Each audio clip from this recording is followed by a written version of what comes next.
We are going to have to treat the Palestinian people with respect and dignity.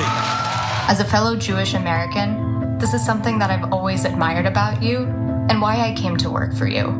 We are disappointed that you have not taken leadership in this moment, calling for a ceasefire. Particularly when grief is being weaponized by American politicians to support horrific atrocities by Israel against Palestinian civilians. And all of this is funded by our government. So that was a little bit of a video put together by almost 300 former Bernie Sanders staff members who've worked on his campaigns, his 2 presidential runs, urging the senator to call for a ceasefire now, to introduce a Senate resolution. Let's watch just a little bit more of that. We are seeing a revitalization of the anti-war and pro-peace movement across the country. People of all races and faiths and backgrounds coming together for a political revolution in our foreign policy. And you inspired a lot of these people, these activists on the streets today. You, Bernie, are the strongest voice in the US Senate on progressive foreign policy. We ask you to stand up more forcefully, as you always have, against war and bombs and for peace, freedom, and justice. Thank you for already speaking up about the humanitarian crisis in Gaza and the importance of releasing all hostages. But we know our government can do more. Please call for a ceasefire. And introduce a Senate companion to the Ceasefire Now resolution, introduced by Representative Rashida Tlaib and Representative Cori Bush.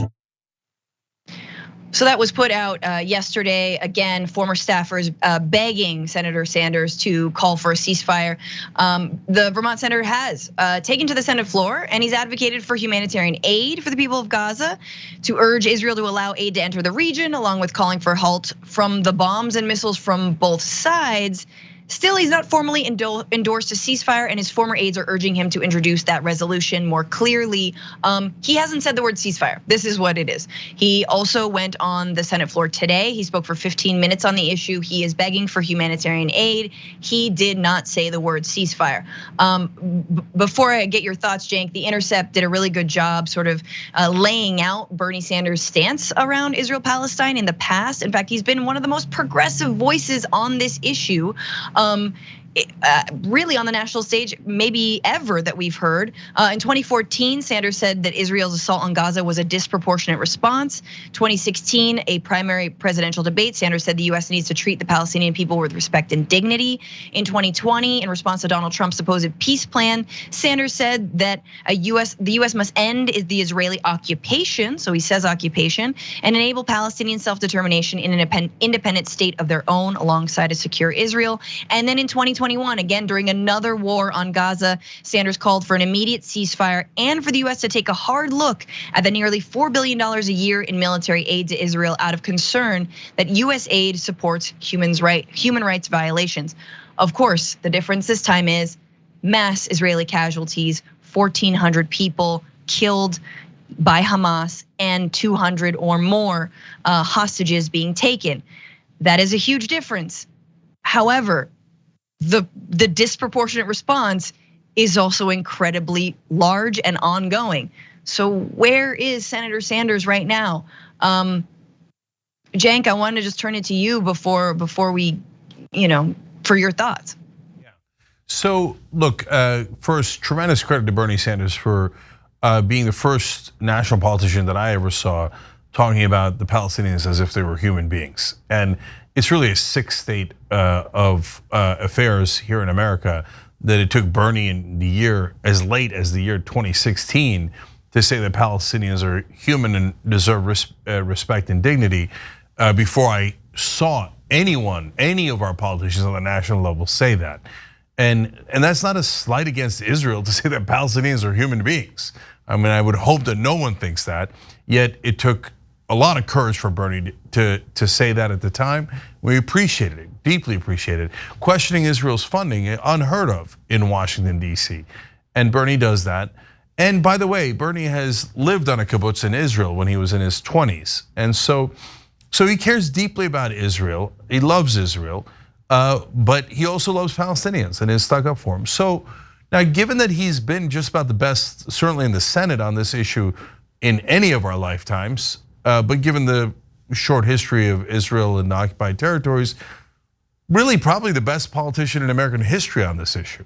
So why pick on Bernie? Why are the former Bernie staffers doing this video singling him out? Well, there's a really good reason for that.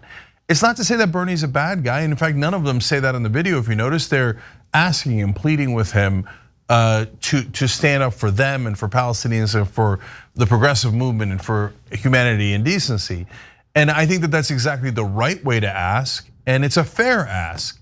And the reason that you ask Bernie is because he's the one that you might be able to move. So if you did a giant video asking Mitch McConnell to not warmonger, it's not gonna work. Like Mitch McConnell's gonna be like, a video of real Americans without checks.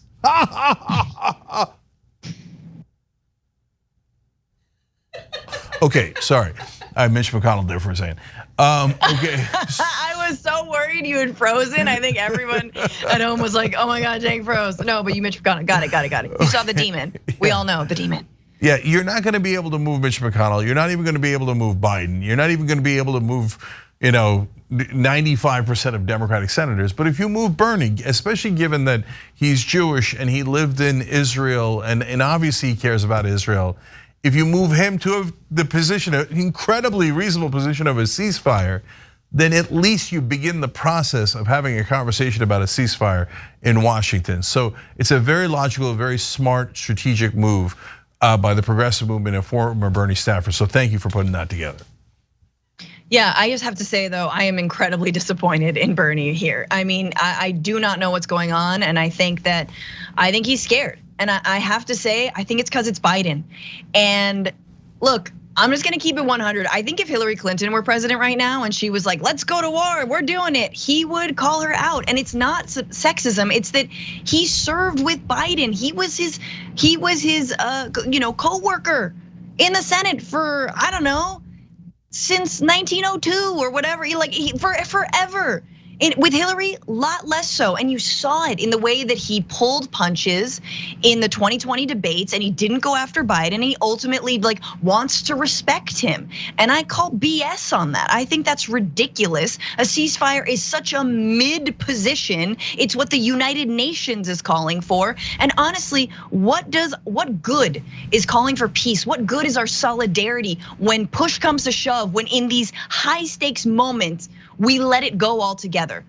Oh, just because there are even more casualties? We don't want a single casualty, right? It shouldn't matter. It shouldn't matter whether 7 Israelis were killed or again, over 1,000. This is bad, there should be a ceasefire. You are ensuring the creation of more and more and more militant groups. Again, have we learned nothing from 9/11? There's 2 things we don't know. One is we don't actually know Bernie's position on this. It's not impossible that he doesn't want a ceasefire, and that would be heartbreaking. But that's why people are politely asking, hey, Bernie, what is your position? Because now we're a little worried, right? And so secondly, what I'm positive you guys don't know is the bubble of DC. Because there's the rest of the planet, and then there's the DC bubble where everything is bizarre world, upside down world. So in DC, if you say things like, maybe we should do peace, people will be like, anti-Semite, we hate you, he should be banished from the Senate, etc. Now to the rest of us, that sounds like that's crazy. Of course it's okay to say peace and ceasefire. It's like the bare minimum, right? No, in DC, that's sacrilege. And they might be worried about committing sacrilege inside DC. And so that would be disappointing too, of course. We want more courage than that, but that's why they're politely asking. And then finally, there's one thing that I do know, and Francesca's right about this. He just really, really likes Biden, and he works with him, and he thinks he has gotten concessions from Biden. I don't know that that's true at all. I don't know if Biden's playing him. But whatever the reality of what Biden thinks is, it's very clear what Bernie thinks. He will not attack Biden under penalty of law. I think he has the impression that he's best friends with Biden. And I think Biden doesn't have that impression at all. But okay, there's nothing I could do about his personal drama and psychology. All I could ask for is what these activists are asking for, what his former staffers and supporters are asking for, which is the bare minimum. Can you at least ask for a ceasefire? And I believe that Bernie, look, if I had to guess, I would guess that Bernie does want a ceasefire and that he'll get there. And it'll be partly because of great activism like this. Hey, thanks for watching that video. We really appreciate it, guys. And we appreciate it if you become members, because that allows us to be independent, honest, progressive, all the things that you don't get from corporate media. And all of that is because of you guys. Hit the join button below and become one of us, become a Young Turk.